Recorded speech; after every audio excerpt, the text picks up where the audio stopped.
Bismillahirrahmanirrahim. Assalamualaikum warahmatullahi wabarakatuh. Kembali lagi di channel Prasan Desa 1 2. Kok malah belibet sih aku ngomongnya. Oke, langsung aja. Ini di video kali dan aku dari rekaman lagi pagi karena aku tadi malam gak bisa rekaman ya karena apa? Karena lagi apa? Ngantuk banget aku tadi malam, makanya aku baru rekaman hari pagi ini. Jadi saja aku mulai bahasa singkat dari Kamar Tergacat episode 32. Diperhatikan di mana si Kloto lagi apa? Si Kloto kayak lagi apa namanya?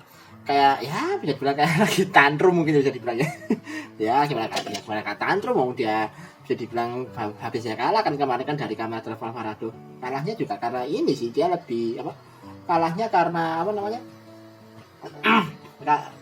Kalah pas dia pakai form apa? Dread Type Sansiki ya, dan di sini juga dijelaskan sama si Atropos sih, tapi lebih ke arah kayak ngenyek sih kalau dalam bahasa Jawanya ya, kayak dinyek sama si Atropos karena karena katanya sih Kloto itu speknya itu memang nggak cukup buat mengendalikan formnya kamera Dread Type Sansiki, katanya sih gitu.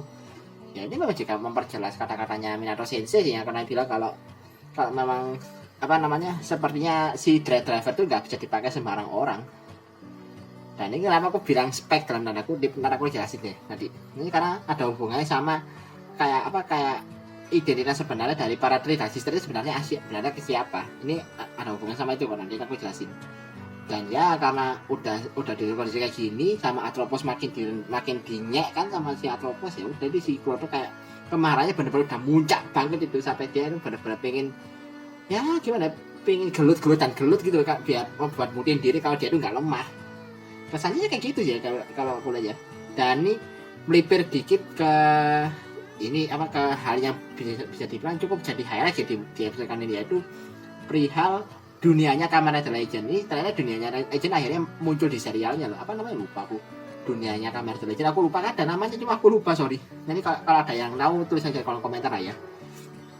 Di sini diperlihatkan kalau asistennya apa kayak ini apa? Asistennya si Kaguya ya, asistennya si Ho Kaguya Quartz sedang meneliti sesuatu, dan ternyata yang diteliti adalah Legend Kamen Rider. Legend Kamen Rider itu kalau nggak salah item power up-nya Kamen Rider Legend kan, yang buat jadi ini lah Kamen Rider Legend yang juga minggu depan dia bakal debut loh. Dan pas dia lagi meneliti Legend Kamen Rider ini, tiba-tiba dia ada diserang sama pasukan Kashin ya katanya. Pasukan Kashin yang dari organisasi 100, dan di sini ada satu Kashin yang cukup unik sih. Dia armor pakai armor Kashin tapi kepalanya kepala orang gitu. Dan aku pas cek ya, coba nyari namanya tuh Alpha kalau saya sebut aja. Jadi kayak dia pemimpinnya para Kashin yang muncul ini, jadi kayak jadi kayak jenderalnya mungkin ya, kayak jenderal atau semacamnya dari para pasukan Kashin ini. Yang Kashin ini kan juga notabene adalah kroconya 100 kan bisa dibilang. Dan pas dia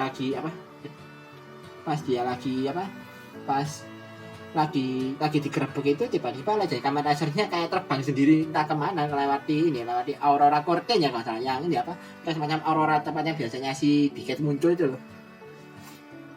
Ini aku agak bingung juga sih bagian ini, kayak ini kok tiba-tiba Legend Kamen Rider-nya kayak sektor anjir terbang sendiri gitu. Dan ya ini juga bakal ini karena kenapa aku bisa nyambung ke sini, karena ini bakal nyambung sama episode berikutnya. Di episode berikutnya kan bakal muncul ini, si Ho Kaguya Quartz bakal comeback lagi kan, dan comebacknya pun juga dia langsung jadi Kamen Rider Legendary Legend loh. Ini memang bener-bener kejutannya agak main-main sih ya, bener-bener kayak numpang lewat doang ya kan, bener kayak dikit tapi dikitnya era Reiwa gitu, bener-bener literally rider numpang lewat di si Legend ini. Ya aku sempat dengar katanya memang Kamen Rider Legend ini dikonsepkan demikian ya, jadi kayak dia dikonsepkan sebagai Kamen Rider-nya numpang lewat doang, jadi nggak akan ganggu jalannya cerita di serialnya itu sendiri, katanya sih gitu. Ya cukup adil sih menurutku penampilannya kalau seperti itulah ya, karena ya kalau sekarang kan bisa dibilang Big Boss-nya kan lebih ke ini ya, ke si Dark King Gigis kan soalnya, bukan si Handred itu kayak cuma antagonis selingan malah hitungannya. Nah yaudah langsung lanjut ke kubunya Hotaru, di mana kubu Hotaru ya masih lanjutkan ke rutinitasnya mereka lah, yaitu berburu para kemi. Dan di sini kebetulan yang dilawan adalah Anomalocaris Malgam kalau nggak salah ya. Dan di sini cukup unik ya, cukup epic lah ya battle-nya, meskipun Hotaru cuma pakai basic form aja ya, cuma pakai Steam Hopper. Tapi ya kalau soal koreografi mah jangan ditanya lah ya. Episode kali ini kan juga episode kali ini sama episode dari minggu depan ya. Itu kan yang nukangi actionnya kan ini Pak Koichi Sakamoto. Jadi ya aku gak akan meragukan lah kalau soal kalau Pak Sakamoto yang udah ngedirect pasti keren sih kalau soal actionnya.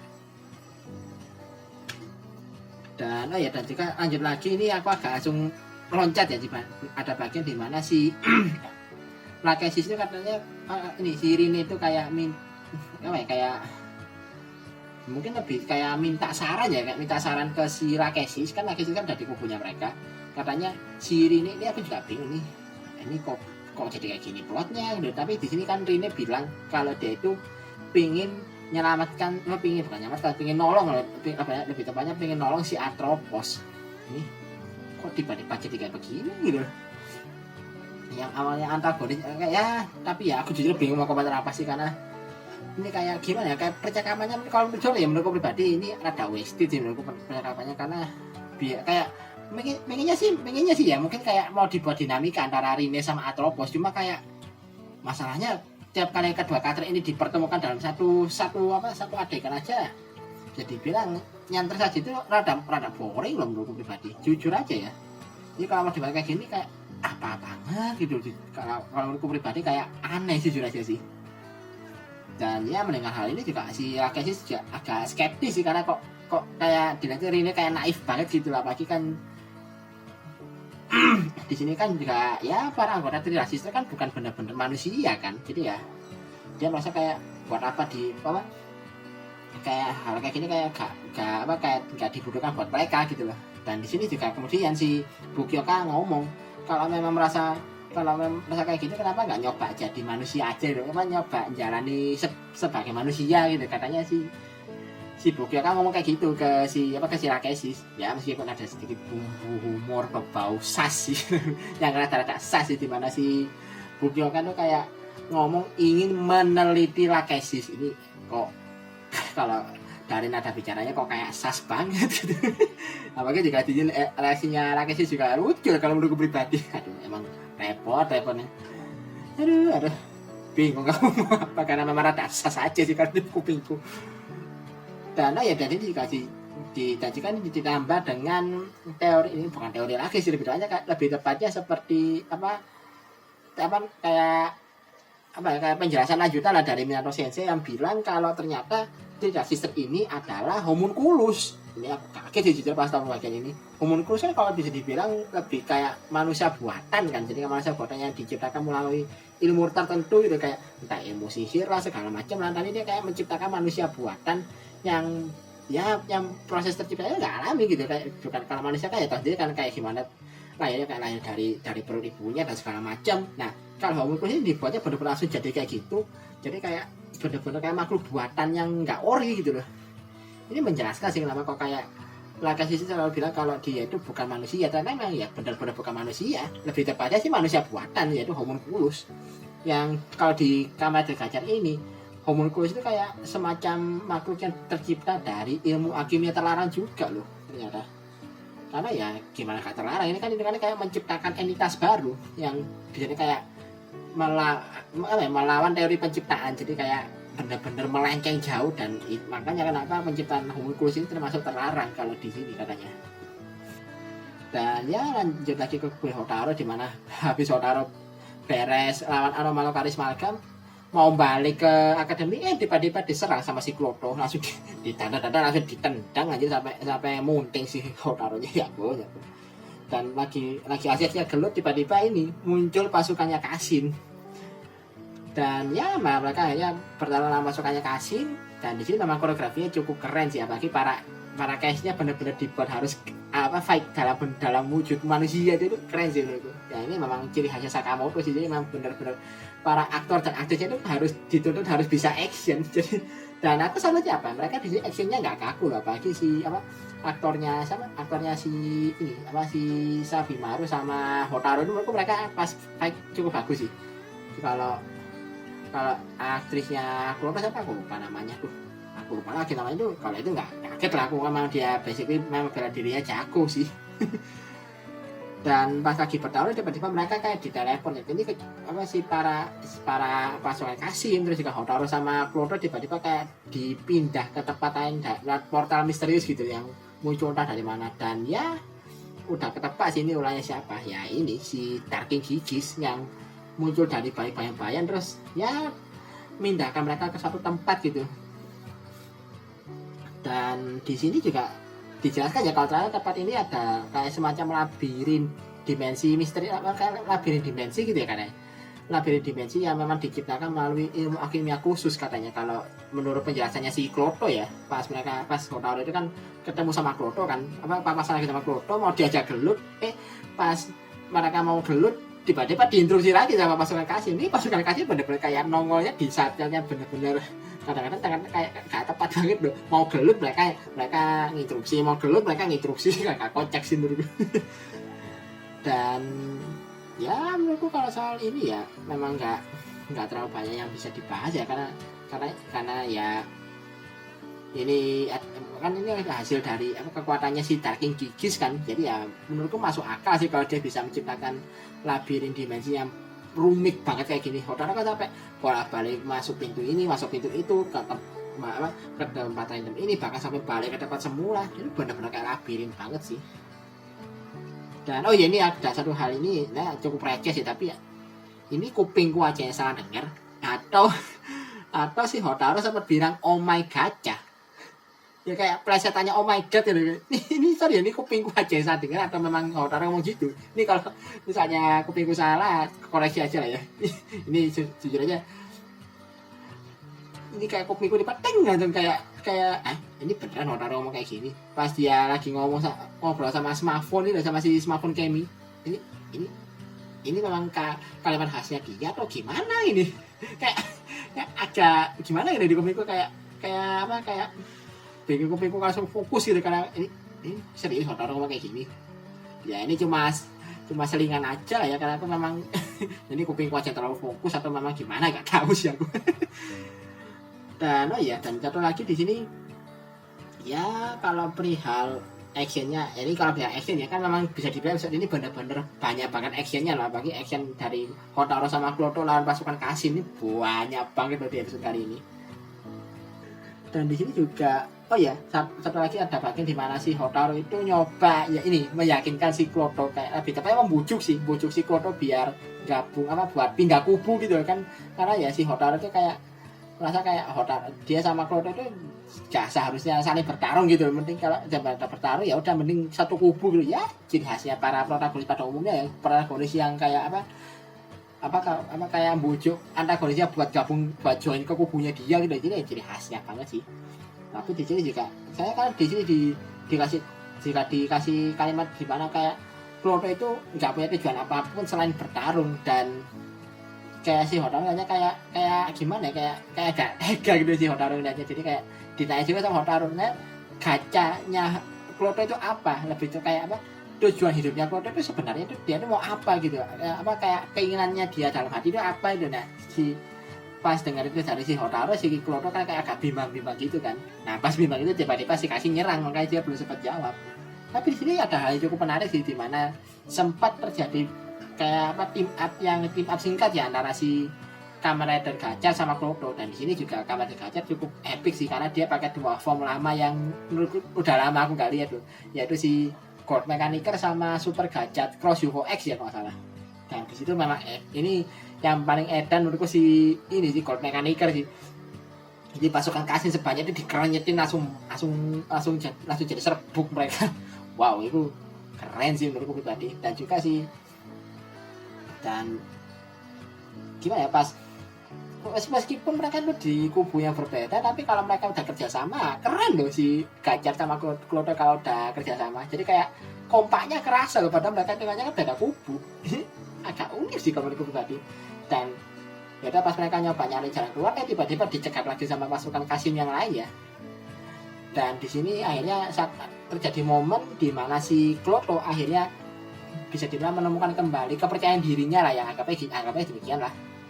Dan akhirnya di sini Kloto pengen buktiin kalau dia tuh udah kayak nggak peduli sama misinya itu apa, tujuannya dia itu apa. Yang penting kalau selama dia bisa bertarung dengan sepenuh hati, dengan sesuka hati, dan juga apa bisa kalau bertarung dengan sesuka hati dan juga benar-benar bisa ngikuti kata hatinya, ya dia merasa itu udah cukup gitu. Ya kesannya kayak demikian lah si Kloto pas bagian ini, dimana ini ya sebenarnya battlenya epic ya bagi pasti. Oh iya, ini apa Mbak Mihara Kanon, aku baru ke namanya. Ini kalau soal action Mbak Mihara Kanon jangan ditanya sih, keren emang actionnya si mbaknya ini. Dan ya sebenarnya actionnya keren sih pas bagian si Kloto bertarung dalam wujud human form. Cuma kenapa aku harus dengar lagi Wacaca Fire anjir. Aduh, tapi ya oke lah ya. Meskipun sudah ada overuse, tapi setidaknya sampai sekarang aku bisa sedikit berdamai lah sama lagu itu. Dan di sini, dan yang keren ya di sini kayak pas si Kloto pakai form Nishiki ya, type 02, type 02, dia ngomong kayak lawan kalian tuh cukup type 02 aja. Wanjay, keren banget kesannya. Dan memang bener dia kayak walaupun si Kloto cuma pakai form kamera type 02, ini para masuknya dibabat habis loh sama dia, hampir semuanya dibabat habis sampai si Hotaru nggak ada proporsi. Dan pas di bagian akhir pas dia lawan si Alpha, ya udah di sini kayak langsung itu Alpha udah bener-bener kena bantai itu sama dua rider ini, sama si apa Red Type Zero itu sama Platina Gajar. Dan di sini apalagi juga pas mereka rider kick bareng kan keren loh, kan itu si Hotaru pakai kombinasinya kayak Serbi sama Karyudos ya kalau nggak salah. Jadi kayak mereka kayak nendang ke atas dulu, tapi nendang ke atasnya juga ada efek kapaknya gitu. Terus di lanjut rider kick tapi ada kayak jarum, kayak bukan jarum siapa kayak sengat lebah gitu. Dan sengat lebahnya itu juga, dan kayak proyeksinya itu gak cuma satu tapi dua gitu. Jadi kayak kesannya kayak kekuatannya si Hotaru itu, kekuatan si Platina Gajar itu juga nyambung ke si Dread. Ini menurutku cukup epic sih. Jadi kayak meskipun cuma kerjasama singkat antara dua kubu yang berbeda, tapi fight saja apalagi pas mereka finishing bareng cukup bagus sih menurutku. Dan jadi ya udah si Alpha-nya kalah, tapi dia kayak sempet ngasih kayak nyalakan semacam alat gitu ya, alat yang mungkin kayak semacam pemancar sinyal kali ya, sebelum dia benar-benar mati. Dan ternyata sinyal ini tujuannya buat apa? Buat ngasih tahu posisinya dia ke petingginya 100 ya. Dan di sini juga akhirnya kan di akhir episodenya kan muncul trio pemimpinnya kan, jadi si apa namanya? Trio pemimpinnya si apa Saigetsu, Mimei sama Tasogare kalau saya. Saigetsu, Mimei sama Tasogare. 3 pemimpinnya 100 yang ini kalau di episode berikutnya mereka bakal jadi kamerader juga kan, yaitu si apa Saigetsu jadi Darkiva, kemudian Tasogare jadi Eternal, sama si Mimei jadi Glare tapi versi cewek. Dan ya udah singkatnya di sini si Hotaru sama Kloto berhasil keluar dari labirin itu.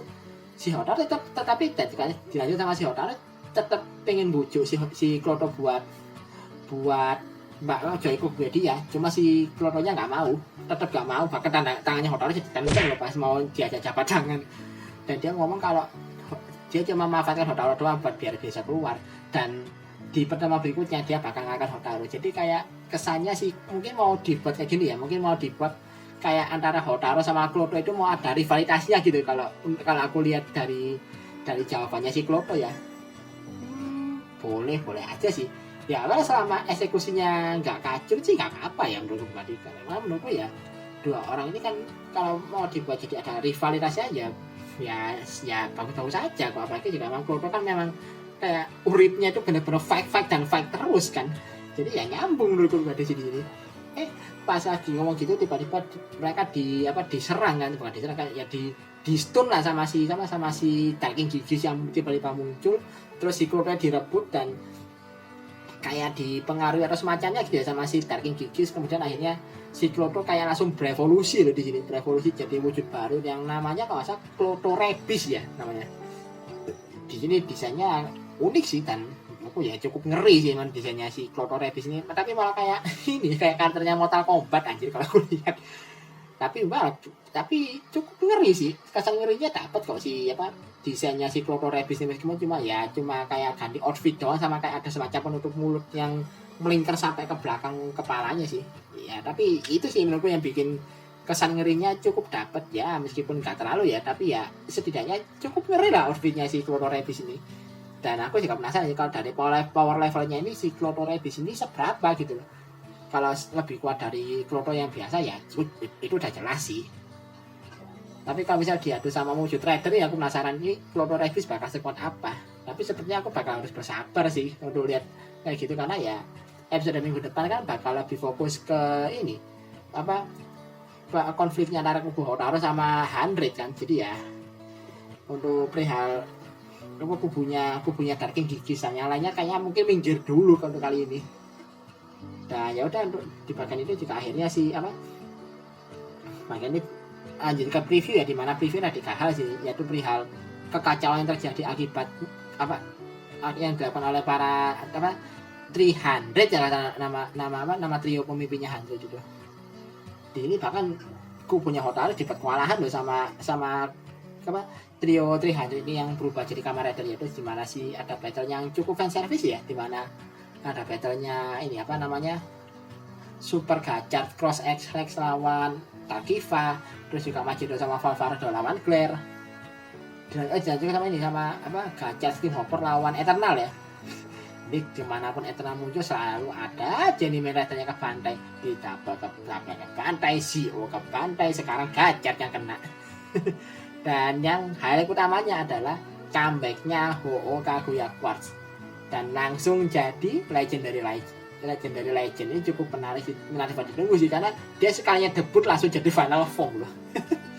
Dan ini juga jelasan pertanyaannya tuh si Legend Kamen Rider-nya kemana gitu, habis dia terbang entah kemana itu kan, dia kayak sepertinya masuk ke universe-nya Gachard, cuma kan nggak tahu kemana kan, habis itu kan kayak gak dibahas lagi soalnya habisnya si Legend Kamen Rider-nya itu ngacir entah kemana itu. Makanya ini aku penasaran ini gimana caranya si Kaguya ini ngedapetin Legend Kamen Rider-nya lagi yang hilang itu.